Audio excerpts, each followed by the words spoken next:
mga oras na ito, ating pag-aaralan na muli ang part 2 ng chapter 3 ng The Voice, Speech and Song, entitled Mga Kagamitan sa Ebanghelyo. Sa part 1 mga kapatid, malinaw na sinasabi doon na malaking importante talaga ang pagsasalita. Dahil ito yung isang kagamitan kung paano natin maihatid o ang mga kagamitan na maihatid natin ang katotohanan. At yung mga kaloob ng Panginoon, mga sa ating mga tenga, sa ating mga mata, ilong, anuman, kamay, boses natin. Ito yung mga paraan na gagamitin ng Panginoon para mas marami pang makakaunawa ng katotohanan. So, tayo na po itutungo sa part 2. Ang pagsulong ng kanyang kaluwalhatian, ang iyong pananalita ay isang talento na ibinigay sa iyo ng Diyos, hindi para sa iyong libangan, kundi para sa paglilingkod sa Diyos, upang magamit para sa pagsulong ng kanyang kaluwalhatian sa pamamagitan ng wastong paggamit. So tayo mga kapatid, binibigyan tayo ng Panginoon ng freedom, kalayaan paano natin gagamitin ang ating mga salita, ang ating mga iniisip, ang ating mga talento, ngunit meron siyang dapat na ipagawa sa atin. So, kinakailangan na sumunod po tayo. Ano yung kalooban niya? Kasi yung buhay natin ay siya po ang nagmamay-ari nito. Wala po tayong magagawa kung babawian niya na tayo. Bagkus, ano yung pinagkaloob niya sa atin? Dapat mas makalinang pa tayo ng karakter ng Panginoon sa ating buhay at makakamit natin iyon. Dahil yun ang pangako niya. Kaya, sa pamamagitan nun, tayo po ay makakapanagumpay sa lahat ng ating mga kahinaan. Dahil ang ating mga kahinaan, kung tinitingnan natin, tayo ay parang manghihina talaga. Ngunit wala pong imposible kung ang Panginoon ang ating titigan, magiging successful po ang kanyang gawain. At nawa ang lahat ng ating kaalaman patungkol sa katotohanan ay maisulong natin, maibigay natin sa mga tao at ma-exercise natin ang ating sarili kung paano lakaran ito. Isang kapangyarihan sa pagwawagi ng mga kaluluwa. May malaking kapighatian at musika sa tinig ng tao at kung ang mag-aaral ay gagawa ng determinadong pagsisikap, magkakaroon siya ng mga ugali ng pagsasalita at pag-awit na magiging isang kapangyarihan sa kanya upang maakit ang mga kaluluwa kay Kristo. Napakaganda po mga kapatid kapag yung boses natin ginagamit natin sa ikaluluwalhati ng Panginoon, sa pagsasalita, sa pag-awit. Napakaganda po na mas marami tayong mababahagian sa katotohanan at maipakilala natin si Kristo na siya ang ating tagapagligtas. Dahil marami ngayong mga taong talented talaga, marunong kumanta, marunong magsalita, at kung ano-ano pa ba ang kanilang mga talento, ngunit mali ang kanilang paggamit. Kaya nawawalan ng epekto kung paano nila yun in-exercise. Kaya mga kapatid, lalo na kapag alam natin ang katotohanan, tandaan natin yung talentong pinagkaloob sa atin ng Panginoon. Balang araw, sisingilin niya yan kung paano natin ito ginagamit. Sa Kanya ba o sa ating lamang sarili. Sabi pa dyan, pribilehiyo sa pananalita. Ang mga Kristiyano ay dapat maging katulad ni Kristo sa kanilang marubdob na pagnanais na iligtas ang mga kaluluwa. Dapat nilang ituring ito bilang pinakamataas na karangalan na mapabilang sa hukbo ni Kristo. So ito yung dapat hangarin ng mga Kristiyano, paano at maging katulad ni Kristo. At hindi lamang sa ating mga sarili, kundi maibahagi sa mga tao. Dahil sa ating buhay ngayon, kapag ang ating iniisip, yung goal natin, paano makaligtas, paano natin mailigtas ang tao at maipakilala sa kanila si Kristo, ang atin mismong mga sarili ay talagang nasa siguradong pundasyon. Siguraduhin natin mga kapatid ito dahil between life and death ito. Kung ano o paano natin ginagamit ang mga instrumento ng Panginoon na pinagkaloob sa atin at bigyan natin ito ng lugar sa ating mga puso, ang katotohanan, upang ito yung kikilos, ito yung gagawa sa ating buhay. Dapat nilang pasalamatan ang Diyos para sa pribilehiyong gamitin ang talento sa pananalita upang maakit ang mga kaluluwa kay Kristo. Hindi nila dapat tingnan ang anumang pribilehiyo na mas mahalaga kaysa sa pagbibigay sa iba ng kaalaman na kanilang natanggap. So alam mo yung katotohanan ito, wag lang yung nakastagnant sa isip mo. Kinakailangan mo yung ma-exercise, mapabanal sa buhay natin. At ito'y maipakita sa mga tao. At ang kaalaman na ito ay lalago pa. Bibigyan niya pa tayo ng more than na kaalaman kasi nga mas mauunawaan natin ang mga salita ng Panginoon kung ating itong nilalakaran. Kaligtasan para sa inyong mga kapitbahay. Mga miyembro ng simbahan, sumikat ang liwanag. Hayaang marinig ang inyong mga tinig sa mapagpakumbabang panalangin, sa pagsaksi laban sa kawalan ng pagpipigil, sa kahangalan at sa mga libangan ng mundong ito, at sa pagpapahayag ng katotohanan para sa panahong ito. Ang iyong boses, ang iyong impluensya, ang iyong oras, lahat ng ito ay mga kaloob mula sa Diyos at dapat gamitin sa pag-aakit ng mga kaluluwa kay Kristo. So ito yung gusto ng Panginoon sa atin, na ano yung kaloob ng Panginoon, nawa ay magamit natin kung paano natin maibibigyan ng detalye, mabibigyan ng kaloob ang mga tao upang mas kanilang makikilala si Kristo. Dahil kahit nasa loob ka lang ng tahanan mo, sa mga kapitbahay mo, mga kapatid, pwede ka makabahagi. Lalo na kapag tayo ay kahit miyembro lang tayo sa isang simbahan, alam natin yung katotohanan. Nawa ito'y sumikat sa ating mga tahanan, sa ating mga puso, upang marami tayong maibabahagian ng mga tao. Dahil napakalaking halaga ang pagsasalita, napakalaking halaga kung ano yung dapat nating magagawa. Yung the best effort natin, mga kapatid, gamitin natin, dahil yun yung paraan para mas maantig ang puso ng mga tagapakinig at maihahatid natin sila sa harapan ng ating Panginoon. Bisitahin ang iyong mga kapitbahay at magpakita ng interes sa kaligtasan ng kanilang mga kaluluwa. Pukawin ang bawat espiritual na enerhiya upang kumilos. Sabihin sa mga binibisita mo na ang wakas ng lahat ng bagay ay malapit na. Bubuksan ng Panginoong Hesukristo ang pintuan ng kanilang mga puso at gagawa sa kanilang isipan ang mga pangmatagalang impresyon. So, ipanalangin po talaga natin sa Panginoon kung paano natin maibabahagi ang katotohanan, dahil ang Panginoon lamang ang tanging makakagawa kung paano niya ito bubuksan yung puso ng tao at paano maging interesado ang isang tao, dahil ang atin lamang obligasyon bilang mga kamanggagawa ng Panginoon ay tagahasik ng binhi ng katotohanan. Bagkos ang banal na espiritu na po ng ating Panginoon ang siyang magtutubo nito at maglalago at magbubunga ng kanyang katwiran. Huwag po tayo mapanghinaan ng loob kung darating man sa point na tayo ay nadi-discourage. Ang iyong mainit na at taimtim na mga salita ay magkukumbinsi sa kanila na natagpuan mo ang perlas na napakahalaga. Hayaang ipakita ng iyong masasaya at nakapagpapatibay na mga salita na tiyak na natagpuan mo na ang mas mataas na daan.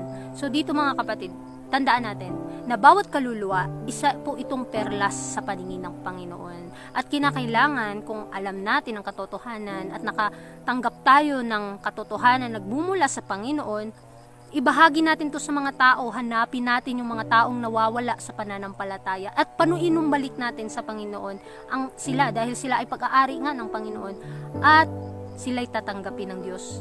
Tandaan natin, habang may panahon pa, atin po itong gagawin dahil ito yung purpose natin. Ba't tayo nabubuhay dito sa mundo? Kadalisaya ng wika. Habang hinahangad mong maakit ang iba sa loob ng kanyang pag-ibig, hayaang ang kadalisaya ng iyong wika, ang hindi pagiging makasarili ng iyong paglilingkod, ang kagalakan ng iyong kilos ay maging saksi sa kapangyarihan ng kanyang biyaya.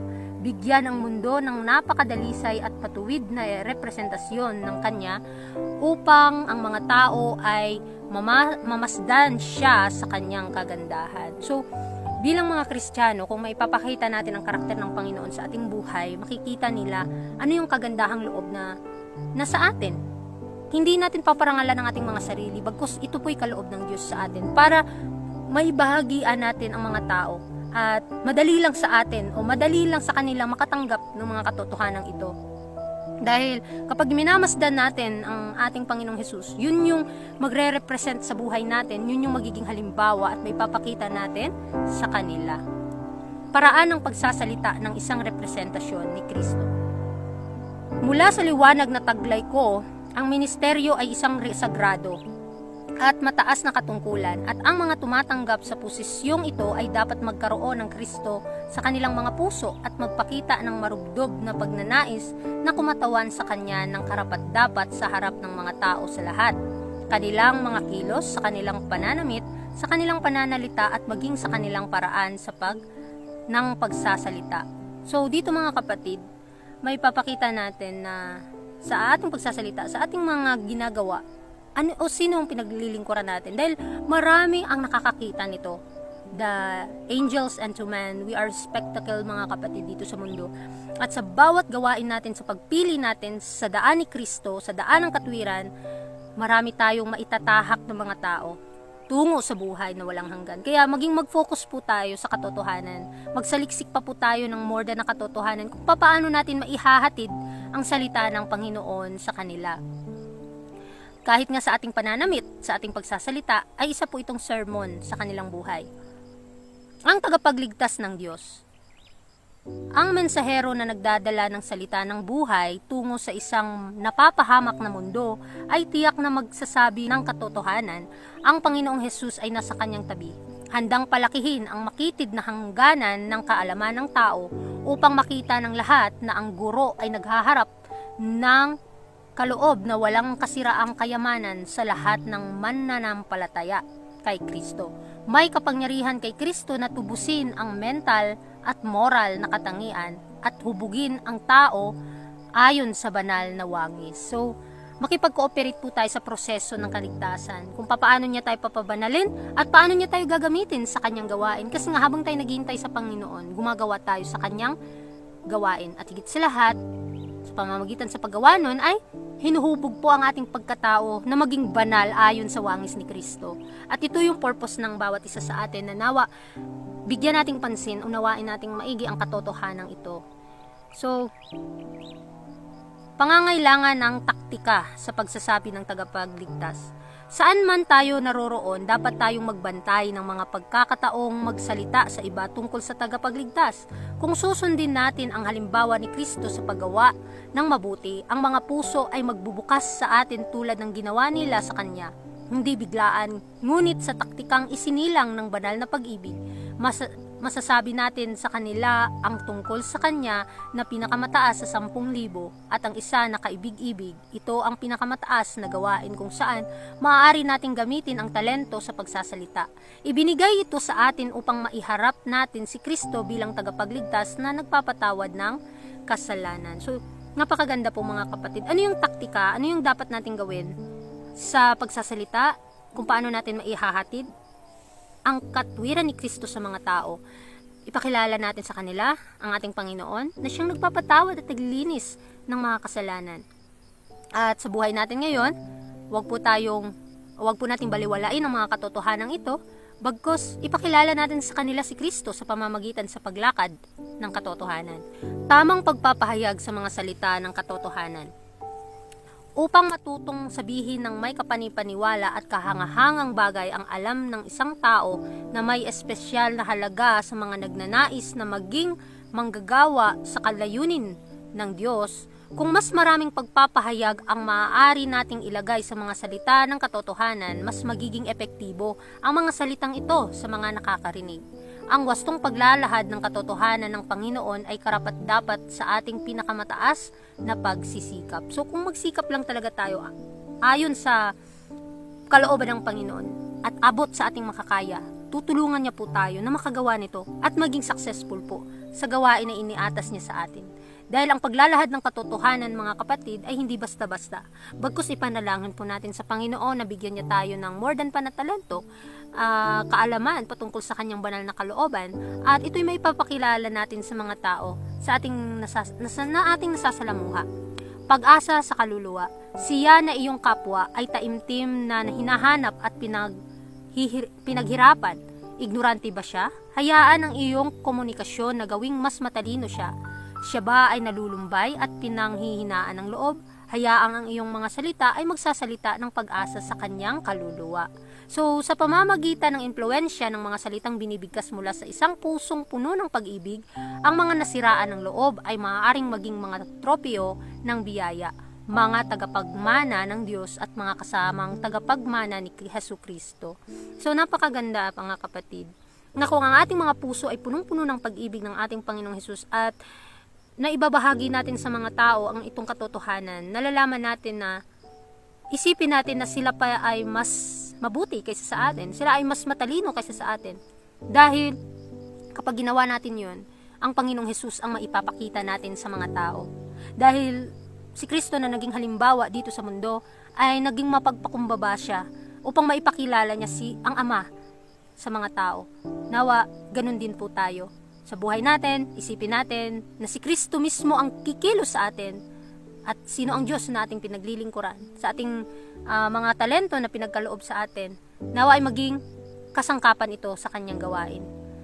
Mga kaisipang iminumungkahi ng Diyos. Kung susundin mo lamang upang makilala ang Panginoon at gagawin ang kanyang utos, malalaman mo sa iyong karanasan na magmumungkahi ang Diyos ng mga sa loobin sa iyo habang sinusubukan mong magsalita ng mga salita sa mga nasa paligid mo upang pigilan sila mula sa paggawa ng mali at ituro sa kanila ang paraan ng pamumuhay. So, dito mga kapatid, i-emphasize natin, elaborate natin, na yung buhay natin bilang Kristiyano ay isa itong halimbawa sa mga tao. At kinakailangan na maipakita natin ano yung dala-dala nating katotohanan. Dahil sa ating pamumuhay, tinitingnan niya ng mga tao. Sino tayo? Ano yung karakter na ating pinapakita? Bigyan nating pansin, ituro natin. At kung nakagawa man tayo ng mali, ipanalangin natin. At kung may nakita tayong kahinaan ng iba, ipanalangin din po natin upang ito'y mapanagumpayan ng bawat isa. Mga magiliw na salita, hindi mabagsik. Kausapin ang mga kaluluwang nasa panganib at ipatingin sa kanila si Jesus sa krus na naghihingalo upang maging posible para sa kanya na magpatawad. Makipag-usap sa makasalanan sa iyong sariling puso na nag-uumapaw sa malambot, nakakaawa na pag-ibig ni Kristo. Magkaroon ng malalim na kasipagan, ngunit hindi isang malupit, malakas na nota ang dapat marinig mula sa taong nagsisikap na makuha ang kaluluwa upang tumingin at mabuhay. So mga kapatid, makipag-cooperate lamang po tayo sa gawain ng Panginoon. Dito, sinisimbolo yung buhay ni Kristo at paano tayo magsalita na malumanay para maging maantig ang puso ng mga nakikinig. Lalo na kapag yung isang tao, yung kaibigan mo ay nagkamali. Kung paano mo siya kakausapin o kokoreksyonan. Kailangan punong-puno ang ating puso ng pag-ibig ni Kristo para malinaw at kaaya-aya at mapupuri natin ang Panginoon sa ating gagawin na pagkokoreksyon sa isang nagkakamali na tao. Si Kristo na ipinako sa cross, salitain mo ito. Ipanalangin, kantahin ito, at ito ay madudurog at magwawagi ng mga puso. Ito ang kapangyarihan at karunungan ng Diyos na magtipon ng mga kaluluwa para kay Kristo. Ang formal na katakdang mga parirala, ang paglalahad ng mga paksang argumentative lamang ay hindi gaanong kapaki-pakinabang. So, ang katotohanan mga kapatid, hindi mo dapat yan i-argue pa, makipaglaban pa. Ang importante, kung ibinigay mo na, pinagkaloob mo na sa kanila, malinaw mo nang ginawa ang iyong part as a gospel missionary, tandaan natin na yun po yung dapat lamang natin gawin. At ang Panginoon na po ang bahala na tutubo sa katotohanan ito. At ano yung mga prinsipyo at ano yung mga paraan paano natin maibabahagian sila ng katotohanan, iyon po ang magwawagi sa puso. Paano? Ang katotohanan lamang ang siyang magbubukas sa puso at papasok si Kristo at papaunawaan sa isang tao na lalo na kapag bukas ang kanyang kaisipan patungkol sa katotohanan ito. Mas kanya pang maiintindihan at hindi mo na kailangan makipag-away. Dahil ang Panginoon ay tapat, siya ay ang tutulong sa atin sa ating mga effort kung paano natin maibabahagian sila ng katotohanan. Ang batas ng kabaitan sa inyong mga labi, maghanap ng daan sa mga tao kung saan ka nakatira. Habang sinasabi mo sa kanila ang katotohanan, gumamit ng mga salita ng malakristong pakikiramay. Huwag magbitiw ng kahit isang hindi magandang salita. Naway ang pag-ibig ni Kristo ay nasa inyong mga puso. Ang batas ng kabaitan sa inyong mga labi. So, ito po ang dapat nating gawin. Ano yung karakter ng Panginoon, yun yung ating ipapakita. Dahil kapag ang karakter ng Panginoon, yun yung maisabuhay natin, mapapansin natin na mas marami tayong kaluluwa na maidadala sa kanyang paanan. Dahil si Kristo po ay talagang ito po yung batas ng kabaitan na dapat nating maisatupad sa ating mga labi upang makahanap tayo ng daan sa mga tao kung saan sila nakatira, kung tayo ay kakatok sa kanilang pinto at bubuksan o kung ito'y kanilang buksan at maibahagian na natin sila ng katotohanan, dito nila marirealize kung gaano ka-importante ang salita ng Diyos. At kapag may karakter tayo na malakristong pakikiramay, ito po ang magbibigay sa kanila ng kaunawaan patungkol dito. Mga malumanay na salita habang umaambon. Kailangan nating magkaroon ng malapit na pakikipag-ugnayan sa Diyos upang ang sarili ay hindi bumangon gaya ng nangyari kay Jeho, at tayo ay bumubuhos ng agos ng mga salita na hindi angkop, na hindi gaya ng hamog, ni hindi gaya ng mahinang ulan, na buhayin ang nalalanta na mga halaman. Hayaang maging banayad ang ating mga salita habang hinahanap natin ang mga kaluluwa. So, tayo bilang mga gospel missionaries, kailangan, or medical missionaries, na humahawak sa katotohanan ng Panginoon, kinakailangan na ating ipagkaloob sa mga tao at parang ulan, ibubuhos natin sa kanilang pagpapala sa pamamagitan ng ating pagsasalita sa mga taong nalalanta na, o sila yung sinisimbolo dito na nalalanta ng mga halaman. Kailangan nating diligan ng pagpapala at biyaya ni Kristo, punuin ang kanilang mga puso ng pag-ibig ng Diyos. Ang Diyos ay magiging karunungan sa Kanya na naghahanap ng karunungan mula sa isang banal na pinagmulan. Kailangan nating maghanap ng mga pagkakataon sa lahat ng dako. Dapat tayong magbantay hanggang sa panalangin at maging handa na maging magbigay ng kasagutan sa lahat ng nagtatanong ng dahilan para sa pag-asa na nasa atin. Upang hindi natin makapakintal ang isang kaluluwang ikinamatay ni Kristo, dapat nating panatilihing itinaas ang ating mga puso sa Diyos upang kapag dumating na ang pagkakataon, magkaroon tayo ng tamang salita na magsalita sa tamang panahon. Wow, mga kapatid, ito po yung binibigyan sa atin ng Panginoon kung paano natin, o ano yung paraan, paano natin maibabahagian ang mga tao. Nawa, ang ating mga salita, ang ating mga gawa ay nakaugnay lamang sa Kanya. At natatandaan natin na sa pamamagitan nito, kung atin itong maisatupad, ating maipakintal sa bawat kaluluwang ikinamatay ni Kristo ang katotohanan na ating daladala. At sabi pa dito, mga gawa na pinagsama-sama ng mga salita, nais ng Diyos na ang mga biyaya na malaya niyang ibinigay sa kanyang mga anak ay maiparating sa mga hindi nagtataglay ng napakaraming temporal na pagpapala. Sa pamamagitan ng pakikipagtalastasan na ito, sa pamamagitan ng pagbigkas ng magiliw ng mga salita na may kasamang mga gawa ng pag-ibig, ang mga gumagawa para sa Diyos ay makasusumpong ng pagpasok sa mga puso at mahikayat ang iba kay Kristo. Ang bahaging ito ng relihiyon ay hindi natin dapat kalimutan, sapagkat sa gayong mga hain ay lubos na nalulugod ang Diyos. So, sa pamamagitan ng paggawa, ng mga mabubuting paggawa, paparangalan po natin ang ating Panginoon sa lahat ng panahon. Nawa ay atin pang maunawaan, atin pang maisabuhay ang katotohanan, at kung paano natin ito maihatid sa mga tao, bigyan po natin ng lugar sa ating mga puso si Kristo upang siya na mismo ang kikilos sa atin, siya na ang magagamit sa atin, at kung tayo ay pinupuri ng mga tao, sabihin natin na sa Panginoon po yan dahil siya nga talaga ang kumikilos sa atin. Kaya tandaan natin, sa part 2 na ito, nawa ay mas marami tayong naintindihan paano natin mababahagian ang mga tao ng katotohanan, dahil sa ating mga salita, sa ating mga iniisip, sa ating mga puso, kinakailangan nakaugnay ito sa kalooban ng Panginoon upang maparangalan natin siya sa lahat ng panahon. Kaya muli, maraming salamat po sa inyong pakikinig, and God bless sa ating lahat. When he ran to me, he took me in his arms, held my head to his chest, said, "My son's come home again," lifted my face, wiped the tears from my eyes, with forgiveness in his voice. He said, "Son,